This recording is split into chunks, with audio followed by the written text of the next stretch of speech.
पगड़ियों की आन हूँ, चुंदड़ी और लहरियों की शान हूँ। हाँ, मैं राजस्थान हूँ। मेरे धैर्य को वक्त बार बार आजमाता है। कभी युद्ध, कभी अकाल, कभी महामारी के खौफ से डराता है। मगर मुझे तो आदत है कुदरत के इम्तिहानों की, और मेरी फितरत है हर बार जीत जाने की। हर दिल में उसी जीत का अरमान हूँ। सतर्क हूँ, सावधान हूँ, मैं राजस्थान हूँ।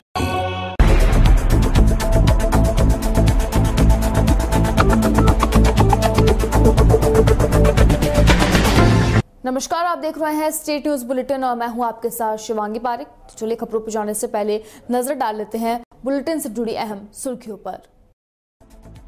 तीसरी लहर में एक और आफत, दिल्ली के हॉस्पिटल में 800 डॉक्टर कोविड पॉजिटिव। सर्विलांस की संयुक्त टीम ने 2 शातिर अंतर जनपदीय चोरों को किया गिरफ्तार। कस्बे से 2 बोलेरो और 46 मोबाइल बरामद। डीएम ने विधानसभा चुनाव को लेकर की प्रेस वार्ता, आचार संहिता को उल्लंघन करने पर की जाएगी सख्त कार्रवाई।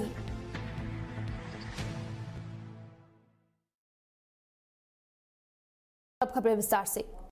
सरकार ventilator, hospital, oxygen bed, building सब कुछ पैसे से खरीद सकती है, लेकिन डॉक्टर पैसे देकर एक झटके में नहीं खरीदे जा सकते। एक रेजिडेंट डॉक्टर तैयार होने के लिए 1 दशक लगता है। यही हाल हॉस्पिटल में अब हो रहा है। हॉस्पिटल्स में सबसे बुरा हाल है एम्स दिल्ली का। सूत्रों ने बताया है कि एम्स में काम करने वाले करीब 350 रेजिडेंट डॉक्टर कोविड पॉजिटिव हो गए हैं, और अब जब ये कोविड पॉजिटिव हो गए हैं तो इलाज आखिर कौन करेगा।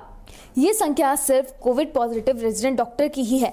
अगर फैकल्टी, पैरामेडिकल स्टाफ को जोड़ ले तो यह आंकड़ा बहुत बड़ा हो जाएगा। डॉक्टर बताते हैं कि इतनी बड़ी तादाद में हॉस्पिटल और पैरामेडिकल स्टाफ का कोविड संक्रमित होने का असर ये हुआ है कि दिल्ली एम्स में out patient services, routine admission और सर्जरी को बंद कर दिया गया है। पिछले 2 दिन में ही एम्स दिल्ली में करीब 150 रेजिडेंट डॉक्टर कोविड पॉजिटिव पाए गए हैं। खबर उत्तर प्रदेश के जनपद जौनपुर से है, जहां पर अजय साहनी, वरिष्ठ पुलिस अधीक्षक जनपद जौनपुर के द्वारा जनपद में अपराध की रोकथाम एवं अपराधियों की निगरानी एवं गिरफ्तारी हेतु चलाए जा रहे अभियान के तहत मुखबिर की सूचना पर राजा साहब के पोखरा के पास में 2 शातिर चोरों को गिरफ्तार किया है। ये दोनों चोर चोरी की बोलेरो से चोरी का सामान लेकर जा रहे थे कि रास्ते में गिरफ्तारी हो गई। कड़ाई से पूछताछ करने पर सिपाही चौकी क्षेत्र से अन्य सामान बरामद हुआ। उपरोक्त चोरी की बोलेरो एक थाना क्षेत्र गौराशाबादपुर एवं रसायमीर से चोरी की गई है। गिरफ्तारी एवं बरामदगी के आधार पर अभियुक्तों के विरुद्ध थाना कोतवाली में शनि उर्फ दिलीप उपाध्याय पुत्र संजय उपाध्याय निवासी ग्राम स्याह थाना करतारपुर जनपद आजमगढ़ पंजीकृत किया है, और साथ ही अभियुक्त उपरोक्त में गिरफ्तारी से जनपद की आपराधिक घटनाओं पर प्रभावी अंकुश लगेगा। उपरोक्त शातिर चोर एक गैंग है। इस गैंग के अन्य सदस्यों की गिरफ्तारी का प्रयास भी किया जा रहा है। मोबाइल वगैरह बरामद किए गए से जौनपुर महोदय द्वारा अपराधियों की धरपकड़ हेतु एक रात विशेष अभियान चलाया गया, जिसमें कोतवाली पुलिस को भारी सफलता प्राप्त हुई है। कोतवाली स्वास्थ्य प्रभारी और सर्विलांस की टीम कंबाइंड रूप से एक जगह चेकिंग कर रहे थे। उसी में एक साथी चोर पकड़ा गया, जो बोलेरो के जो चोरी की बोलेरो थी और उसमें भारी मात्रा में सामान। उसके साथ जब पूछताछ की गई कड़ाई से, तो उसने बताया कि एक बोलेरो और जो कि आजमगढ़ से चोरी की हुई है, वो भी हम बरामद करा सकते हैं। तो सिपाह थाना क्षेत्र कोतवाली से 2 बोलेरो, 46 मोबाइल और इलेक्ट्रिक की बहुत सारे सामान, तमंचा और कुछ पैसे और अन्य भारी मात्रा में सामान बरामद हुई है। ये चोर जो है साथी चोर हैं। ये गैंग करीब 6-7 लोगों का है, जिसमें 2 गिरफ्तार हुए हैं। अन्य चोरों की गिरफ्तारी के लिए प्रयास किए जा रहे हैं, और ये गैंग अंतर जनपदीय गैंग है। अन्य विधिक कार्रवाई की जा रही है। ये मुख्यतः आजमगढ़, सुल्तानपुर और जौनपुर में ये गैंग करते हैं। बर्दा थाना क्षेत्र के रहने वाले हैं, और बर्दा से ही एक मोबाइल चोरी किए हैं, कुछ बनास से मोबाइल चोरी किए हैं और कुछ अन्य जनपद से भी किए हैं। तो ये अंतर जनपदीय गैंग है। किस तरह से ये घटना को अंजाम दिया? ये रात में निकलते थे और पहले रैकी करते थे। रैकी करने के बाद दुकान को और जो गाड़ी बाहर खड़ी थी उसको टारगेट करते थे। इसी क्रम में 2 बोलेरो, 46 मोबाइल और अन्य इलेक्ट्रिक के सामान भारी मात्रा में बरामद। कोई आपराधिक इतिहास? मोबाइल सब एक ही दुकान से है अलग? ये मोबाइल सब अलग अलग दुकान से, जैसे मैं बताया, कुछ वाराणसी से बरामद हुई है, चोरी किया उन्होंने, कुछ आजमगढ़ चोरी किया है, कुछ सुल्तानपुर से चोरी किया है और कुछ अन्य जनपदों से चोरी किया है। ये आपराधिक इनका इतिहास जब देखा गया तो आधा दर्जन इनके खिलाफ अपराध पंजीकृत हैं, जो कि बहुत जघन्य टाइप के हैं और अन्य कार्रवाई के लिए आगे टीम बना दी गई है और जो शेष इसमें अभियुक्तगण है उनकी गिरफ्तारी के प्रयास है। एक महिला भी है। वो महिला, जैसे मैंने बताया कि ये पूरा गैंग है, जिसमें गैंग महिला भी है और 5 सदस्य और हैं। सिर्फ 2 गिरफ्तार हुए, शेष की गिरफ्तारी के प्रयास किए जा रहे हैं। जनपद बिजनौर के जिलाधिकारी उमेश मिश्रा ने विधानसभा चुनाव को सकुशल संपन्न कराने को लेकर कलेक्ट्रेट सभागार में एक प्रेस वार्ता का आयोजन किया, जिसमें जिलाधिकारी उमेश मिश्रा ने बताया कि निर्वाचन आयोग का 100% पालन किया जाएगा। यदि कोई व्यक्ति आदर्श आचार संहिता का उल्लंघन करेगा तो उसके खिलाफ सख्त कार्रवाई की जाएगी और यह प्रयास किया जा रहा है कि पूरे जनपद में एक लैंस माहौल हो कि मतदाता अपने आप को स्वतंत्र एवं सुरक्षित महसूस करें और चुनाव सकुशल संपन्न कराने को लेकर लगभग सभी तैयारियां पूरी कर ली गई है और पोलिंग बूथ का भी निरीक्षण किया गया है। चुनाव में किसी तरीके की कोई भी चूक न हो, इसी को लेकर गुंडा एक्ट, जिला बदर 151 एवं अन्य कई कार्रवाई भी की गई है और कोई भी प्रत्याशी जुलूस या फिर रैली नहीं करेगा और गाड़ी पर बड़ा डंडा नहीं लगाएगा। चुनाव आयोग का उल्लंघन करने वालों पर सख्त कार्रवाई की जाएगी और पोलिंग बूथ पर जो लोग रहेंगे उनको कोरोना वायरस के टीके लगवाना आवश्यक जरूरी है। हनुमानगढ़ के भादरा उपखंड कार्यालय में रविवार को उपखंड अधिकारी शकुंतला पचार की अध्यक्षता में कर्मचारियों ने कोरोना जन जागृति रैली निकाली। उपखंड अधिकारी शकुंतला पचार ने कोरोना जन जागृति रैली को हरी झंडी दिखाकर रवाना किया। थाना अधिकारी रणवीर साई, उप तहसीलदार जयकरण स्वामी, कृषि सहायक निर्देशक राजपाल झांझड़िया, सहायक निर्देशक ब्लॉक शिक्षा अधिकारी सागर मलछीपा, कनिष्ठ अभियंता सुप्ता स्योरन सहित अनेक विभागों के अधिकारी एवं कर्मचारी मौजूद रहे।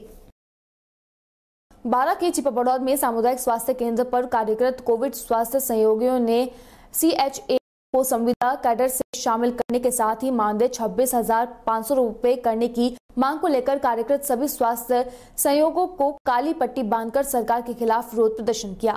ब्लॉक अध्यक्ष जिला प्रवक्ता परमानंद शर्मा ने बताया कि कोविड स्वास्थ्य सहायक गत 1 वर्ष से कोरोना महामारी में पूर्ण जिम्मेदारी से काम कर रहे हैं, फिर भी सरकार संविदा श्रेणी में शामिल नहीं कर रही है। इसके विरोध में कोविड स्वास्थ्य सहायकों ने काली पट्टी बांधकर विरोध जताया। इसके बाद भी अगर सरकार द्वारा हमारी मांगे नहीं मानी जाती है तो आगामी जिला स्तरीय बैठक कर आंदोलन की रूपरेखा पर विचार विमर्श किया जाएगा। झालावाड़ के भवानी मंडी में सिख समाज द्वारा गुरु गोविंद सिंह जी का 355वां प्रकाश पर्व मनाया गया। समाज सदस्य ने बताया कि प्रकाश पर्व के साथ ही विगत 10 दिन से जारी प्रभात फेरी का भी समापन किया गया, जिसके पश्चात अखंड पाठ साहब की समाप्ति निशान साहब के चोले साहब की सेवा की गई। हजूरी ज्ञानी द्वारा कीर्तन पाठ शब्द गायन किया गया। अंत में शरबत के भेले की अरदास पर लंगर का आयोजन किया गया, जिसमें सिख और सिंधी समाज के लोगों ने बड़ी संख्या में भाग लिया। गौरतलब है कि गुरु गोविंद सिंह सिखों के 10वें गुरु हैं। उन्होंने खालसा पंथ की स्थापना की थी और यही नहीं, सिख धर्म की रक्षा के लिए उन्होंने अपने परिवार तक का बलिदान कर दिया था। वही प्रकाश पर्व को लेकर समुदाय सदस्यों द्वारा गुरुद्वारे को सजाया गया, कवि दरबार का आयोजन किया गया। वहीं संपूर्ण कार्यक्रम का आयोजन राज्य सरकार की कोरोना गाइडलाइन के तहत किया गया, जिसमें सभी बड़े आयोजनों पर रोक लगा दी गई है। वहीं कोरोना के चलते श्रद्धालुओं की संख्या में भी भारी कमी देखने को मिली है। माउंट आबू के अंदर 2022 का आज सबसे ठंडा दिन रहा, क्योंकि माउंट आबू में कड़ाके की सर्दी पड़ रही है। चारों ओर बर्फ ही बर्फ नजर आ रही है। जहां पश्चिमी विक्षोभ के चलते प्रदेश के तमाम इलाकों में मौसम का मिजाज बदला, तो प्रदेश के कई इलाकों में मावठ की बारिश होती हुई नजर आ रही है। बारिश के साथ साथ ओलावृष्टि भी हो रही है। वहीं पहाड़ी इलाके में हो रही बर्फबारी का असर प्रदेश के कई इलाकों में देखने को मिल रहा है।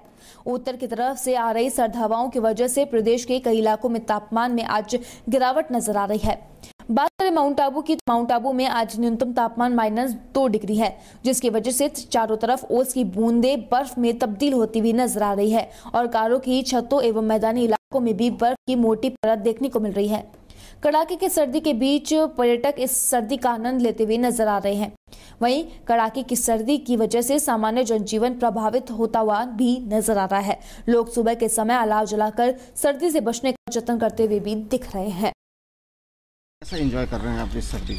मौसम बहुत ठंडा है। एक्चुअली ठंडा तो होता ही है यहाँ पे, पर बर्फ पहली बार एक्सपीरियंस कर रहे हैं हम लोग, तो हम लोग बहुत एंजॉय कर रहे हैं, बर्फ का आनंद ले रहे हैं पूरा।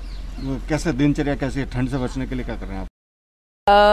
गर्म कपड़े पहनते हैं और जितना हो सके उतना हाँ ये गरम चाय गरम पानी वो पीते रहते हैं और बस एंजॉय करते हैं यहाँ पे। क्या मैसेज देना चाहेंगे ऐसे मौसम में माउंट आबू आना? हाँ, इस मौसम में आना चाहिए और सर्दी का पूरा मजा लेना चाहिए। अभी तो ये है कि सोने पे सुहागा है, तो बहुत ही आनंददायक है यहाँ पे वातावरण अभी, तो आना चाहिए सबको, सैलानियों को। फिलहाल स्टेट न्यूज बुलेटिन में बस इतना ही। देश और दुनिया की तमाम खबरों के लिए बने रहिए डीपीके न्यूज के साथ। नमस्कार।